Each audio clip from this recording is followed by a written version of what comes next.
Hello, and we're going to start off with the third battle of Ypres, also known as Passchendaele. As you can see, it is a torn up abysmal landscape because when the battle started, July 31st, 1917, 3,000 British guns hit the German lines with almost 4.25 million rounds. Just let that number sink in for a minute. 4.25 million rounds from artillery pulverized this whole area. Follow that with the fact that it had the worst rain that it had seen in over 30 years. Following right on top of that, you have nothing but mud and destructive everything. As you can see, really, EA did put a few more trees in and we're actually still standing at the time. Long battle, 105 days overall, went to November 6th. Over 250,000 British troops as casualties, 275,000, almost a matching number from the German side with 220,000 casualties. That meant the British were losing on average 2,100 troops a day to both enemy fire and just getting lost in the mud. Because you have to realize that 90,000 of those bodies were never identified and a further 42,000 were never recovered.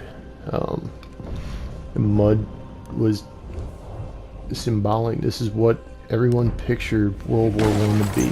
Nothing but just endless fields of mud and death. That is the, like I say, that's one of the game mechanics that EA could have put in for this map in particular, is the fact that if you didn't watch your step exactly, you would just drown in the mud. Horses, whole tanks, everything just got swallowed up in Passchendaele. It truly was just brutal, a war of attrition. Just try to make your enemy bleed more than your own side was bleeding. Just as much as you can. Man, it was just a disaster. The only reason the British continued was lack of a better plan. They were trying to get to the German U-boat yards in Belgium to try to break the blockade on Britain, and as far as they could tell, this was the best plan. Now here's the other startling fact when you think about it. The total offensive that lasted that 105 days only moved that front line 5 miles. 500,000 dead, wounded, missing for 5 miles.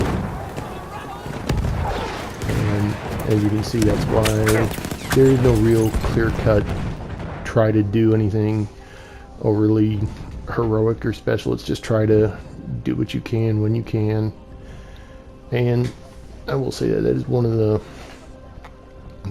better aspects of this map. There is no high ground, there is no vantage point. Everything was pretty much blasted flat. You took shelter in the craters that you could find. You hope you didn't get stuck.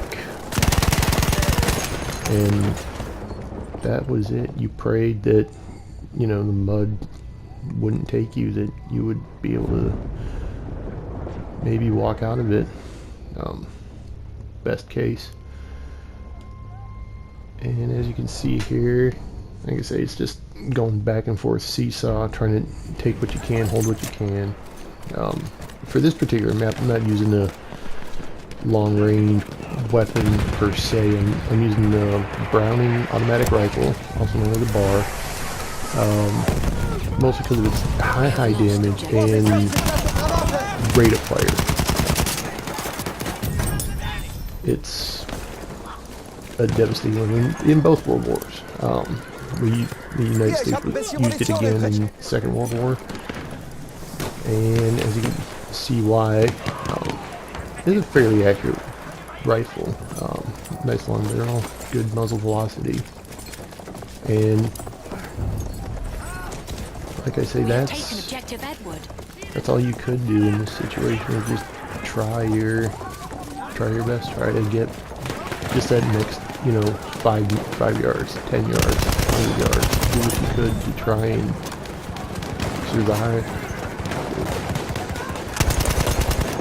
As far as I would be concerned, this would be the closest thing that a person who's alive could experience and say that they've actually been through hell. Feindlicher Sturmsoldat, seid vorsichtig! There's no glory, there's no anything to be had. All you could do was what you could do and hope that you didn't have to make the ultimate sacrifice.